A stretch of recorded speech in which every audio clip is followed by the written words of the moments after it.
ఇవాళ ఆదివారం ఏంటి అన్న? దేవుడు చేసిన గొప్ప సాక్ష్యం ఏమిటి అంటే, గొప్ప కార్యం ఏమిటి అంటే, నాకు పొట్టనేళ్ళ దగ్గర చిన్న చిన్న సూదులు పెట్టి ఎవడు పుచ్చుతున్నట్టు వచ్చింది పొట్టనేళ్ళ దగ్గర. సరే ఏంటి షూలో ఏమన్నా పుచ్చుకుందా, ఏమన్నా వేసుకుందా?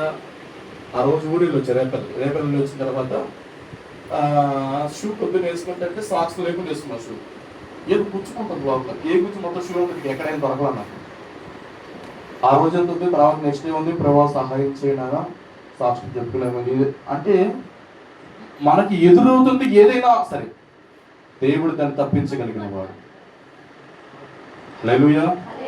కానీ దేవుడు మహాకృపడి దేవుడు తీసేశాడు. దాని ఏమీ లేకుండా దేవుడు మనకు స్వస్థత ఇచ్చాడు.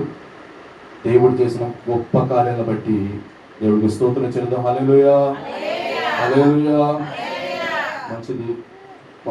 ఒక వాకింగ్ ధ్యానం చేసుకొని దేవుడు కూడా మనతో మాట్లాడబోతాను. జ్ఞాపకం చేసుకుందాం. పోయిన ఆదివారం దేవుడు మనతో ఏం మాట్లాడాడు, ఒక మాటను గుర్చేయగలరా? పోయిన ఆదివారం దేవుడు మనతో మాట్లాడిన ఒక మాట,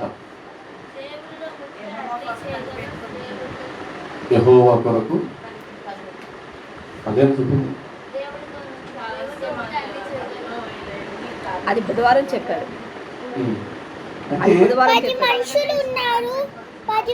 మనము చెప్పాలంటే దేవుడి కొరకు కనిపెట్టుకున్న వారికి మనం సిగ్గు కలగనీయకూడదు, రెండో అవమానము కలగకూడదు అని చెప్పుకున్నాం. అంతకంటే అయ్యగారు ఏం చెప్పారు అంటే, ఏం చెప్పారంట? రహస్యం ఉంది అంటే, నీకు రహస్యం చూస్తే నీకు ఏం ఇస్తాడంట? నీకు ప్రతిఫలము ఇస్తాడు. నీ ప్రార్థన జీవితం అలా ఉండాలి అని దేవుడు చెప్పాడు. హల్లెలూయా. మంచి కీర్తన గ్రంథం నుంచి చదివిన కీర్తన నుంచి 69వ కీర్తన 9వ వచనం. నీ ఇంటిని గూర్చిన ఆసక్తి నన్ను భక్షించి ఉన్నది, నిన్ను నిందించిన వారి నిందలు నా మీద పడి ఉన్నది. ఉపవాసం ఉండి నేను కన్నీరు విడువగా అది నాకు నిందాస్పదమాయెను. నేను గోనెపట్ట వస్త్రముగా కట్టుకున్నప్పుడు వారికి హాస్యాస్పదముడైతిని. గుమ్మములలో కూర్చున్నవారు నన్ను గూర్చి మాట్లాడుకుందరు.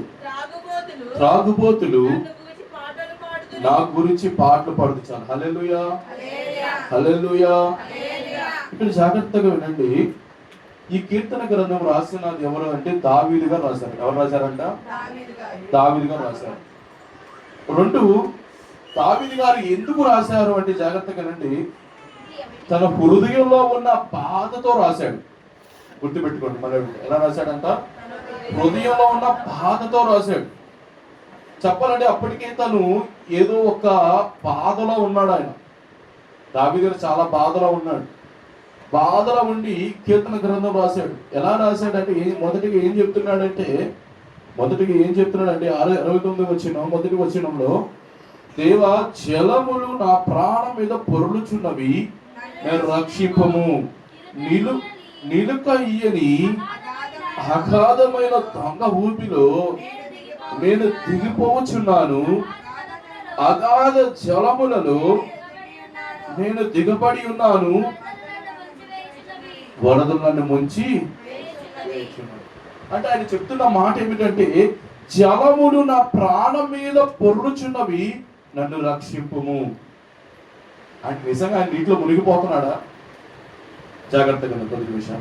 నిజంగా నీటిలో మునిగిపోతున్నాడా? నీటిలో మునిగిపోవట్లా. కానీ చెప్పిన మాట ఏమిటంటే, జలములు నా మీద, నా ప్రాణం మీద పొంగి పొర్లుచున్నవి, నా ప్రాణం మీద. ఇప్పుడు చాలా మంది ఏమనుకుంటామంటే, ఉదాహరణ చెప్తాము. ఇప్పుడు దావీదు గారు అంటారంట, ఇగో నా కన్నీళ్ళ చేత నా పడక తేలిపోతా, పొరుపు తేలుతుంది అని చెప్తాడు. అంటే నిజం కన్నీళ్ళ పొరుపు తేలిపోతా? అంతగా దుఃఖపడుతున్నాడు ఆయన, అంతగా దుఃఖపడుతున్నాడు. చెప్పాలంటే ఎంతగా ఆయన బాధపడుతున్నాడు అంటే, దేవా జలములు నా ప్రాణం మీద పొర్లుచున్నవి, నన్ను రక్షింపుము. నిలుకయ్యని అగాధమైన దొంగ భూమిని దిగబడుచున్నాను. నిలక అంటే చెప్పండి, నిలుక అంటే ఏంటి? నిలుక అంటే ఏంటి? నిలుక ఇయని అగాధ దొంగ ఊబి అన్నాడు. ఊబి అంటే ఏం చేస్తుంది? రాకుడితో పైకి నెట్టిందా? నిలుక అంటే నిలబడనివ్వని ఊబి నన్ను లాగుతూ ఉంది. చెప్పాలని అన్నాడు, అగాధ జలములలో నేను దిగబడి ఉన్నాను, వరదలు నన్ను ముంచి వేయించున్నది. హల్లెలూయా, హల్లెలూయా.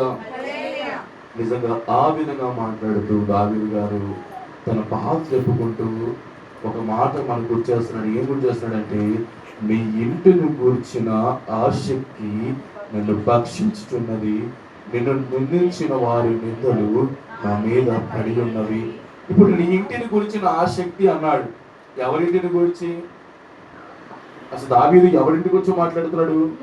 ఇప్పుడు నా ఇల్లు అన్నాడు అనుకోండి, ఏమొస్తుంది? నా ఇల్లు అంటాం. అది నీ ఇల్లు అన్నామంటే నీ ఇల్లు అని వస్తుంది. ఇక్కడ దావీదు గారు కీర్తన గ్రంథం రాస్తూ ఏమన్నాడంటే, నీ ఇంటిని గురించిన ఆసక్తి నన్ను భక్షించుతున్నది. భక్షించడం అంటే తినేస్తుంది, నన్ను తింటుంది. ఎవరు ఇంతకీ ఏం మాట్లాడారు? అసలు ఆ మాటకు అర్థం ఏమిటి అంటే, నీ ఇంటిని గురించిన ఆసక్తి నన్ను భక్షించుతున్నది. ఎవరి గురించిన ఆసక్తి? చెప్పాలంటే నీ ఇంటి అంటే దేవుడి మందిరం. దేవుడి మందిరమును గురించిన ఆసక్తి నన్ను భక్షించుచున్నది. నిన్ను నిందించిన వారి నిందలు నా మీద పడి ఉన్నవి. ఉపవాసం ఉండి నేను కన్నీరు విడవక అది నాకు నిందాస్పదమాయను. ఆయన ఒకటి చెప్తున్నాడు, నిందించిన వారి నిందలు నా మీద పడ్డాయి. నేను ఉపవాసం ఉండి కన్నీరు విడవగా అది నాకు నిందాస్పదమైను. నేను గోని పట్ట వస్త్రము కట్టుకున్నప్పుడు వారికి హాస్యాస్పదుడనైతుంది. ఇప్పుడు చాలా మంది ఇలాగ అనుకుంటున్నారు, ఇదిగో నా బాధలో నేను ఉంటే చాలా మంది ఎలా మాట్లాడతారంటే, వారికి తోచిన విధంగా వారు మాట్లాడుకుంటున్నారు అనుకుంటారు. హల్లెలూయా. కానీ ప్రాముఖ్యంగా నువ్వు చెప్పుకోవాల్సిన విషయం ఏమిటంటే, నీ బాధ ఎదురైనా, నీ కష్టం ఎదురైనా, నీకు బాధ ఎటువంటి నష్టం ఎదురైనా, ఎటువంటి శ్రమలు ఎదురైనా, ఎటువంటి హింస ఎదురైనా నువ్వు చెప్పుకోవాల్సింది దేవుడికి. ఎవరు చెప్పుకోవాలంట? నువ్వు దేవుడికి చెప్పుకోవాలి. ఇప్పుడు వాళ్ళు ఇలా అనుకుంటున్నారు, వీళ్ళు అని అనుకుంటున్నారు, నీకు అనవసరం. కానీ నీ ప్రార్థన జీవితంలో, నీ విశ్వాస జీవితంలో, నీ భక్తి జీవితంలో నువ్వు నడుస్తున్న విధానంలో మార్పు అనేది ఉండకూడదు. ఏముండకూడదంట? మార్పు అనేది ఉండకూడదు, మారడం అనేది ఉండకూడదు. ఇగో వాళ్ళ దృష్టికి నేను అలా కనబడుతున్నాను. చాలా మంది ఏంటంటే సంతోషం నిర్ణయాలు తీసుకోరు, కానీ దుఃఖంలో ఎక్కువ నిర్ణయాలు తీసేసుకుంటారు. అవును కదా? సంతోషం నిర్ణయాలు తీసుకోరు, బాధతో నిర్ణయాలు తీసుకుంటారు. ఉదాహరణ చెప్తాను.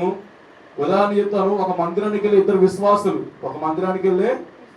విశ్వాసులు, భార్య భర్తలు ఇద్దరిలో ఒక చిన్న గొడవ అయిందంట. ఒక చిన్న గొడవ. ఆ రోజు మందిరానికి వెళ్ళి వచ్చారు.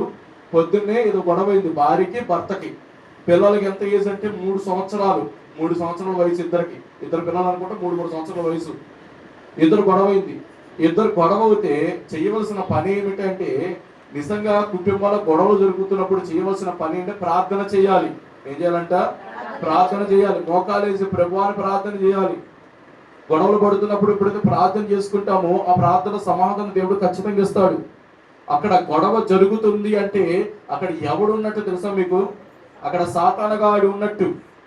నువ్వు చేయవలసిన పని ఏమిటంటే, ప్రభువా వాడి క్రియలు నాశనం చేయండి నాయన, వాడి ఆలోచనలు నాశనం చేయండి నాయన, వాడి తలంపులు నా కుటుంబం నుంచి నాశనం చేయండి నాయన, వాడు ఎక్కడ తృష్ణ వేసి కూర్చున్నాడో అయ్యా మీ నామములో వాడిని వెళ్ళగొట్టండి నాయన, నువ్వు ప్రార్థన చేయాలి. కానీ భార్య భర్తలు సాతానుగాడికి అవకాశం చేయాల్సిన పని సార్ గడ్డి మందు తెచ్చుకుని పెట్టుకున్నారంట. ముందు ఏమంది? ఇది గడ్డి మందు తెచ్చుకుని నువ్వు ఎక్కువ తాగుతావు, నేను ఎక్కువ తాగుతాను తాగానంట. వాళ్ళ అమ్మ పొద్దున్నే ఫోన్ చేసి, వాళ్ళ అమ్మ నిజంగా జరిగింది ఇది, నిజంగా లోకంలో చాలా భయంకరమైన సమయాన్ని జరుగుతుంది. చెప్పాలంటే ఎక్కువగా సాతానుగాడి విశ్వాసంలోనే పట్టుకుంటున్నాడు, సేవకులను పట్టుకుంటున్నాడు. జాగ్రత్త. ప్రతి సమస్యకి సమాధానం ఉంది. ప్రతి కష్టానికి కూడా దేవుడు కృప చూపించే రోజు ఉంది. ప్రతి విషయంలో కూడా దేవుడు సహాయం చేయడం సిద్ధంగా ఉన్నాడు. చెప్పాలంటే పురుగు ఆ గడ్డి మందు తెచ్చుకొని ఇద్దరు ఎవరి వాళ్ళు ఎక్కువ తాగేశారంట. వాళ్ళ అమ్మ ఫోన్ చేసి చికెన్ తీసుకొస్తున్నాను అని చెప్తే, ఫోన్ చేసి చికెన్ తీసుకొస్తామని చెప్పిందండి. ఇంకా ప్రాణం పొందామా అంటే, మేము ఆల్రెడీ ముందు ఆగేసాము, చనిపోతున్నాం అని చెప్పేసరికి ఫాస్ట్గా వచ్చి హాస్పిటల్ తీసుకెళ్ళి ముందు భార్య చనిపోయింది, తర్వాత భర్త చనిపోయారు. ఇప్పుడు ఎవరు అనాథం అయిపోయారు? ఏం చేస్తారు? దేవుడు ఒకటే చెప్పాడు, గొడవలు రాకుండా ఉండవు, ఆటంకాలు రాకుండా ఉండవు, సమస్యలు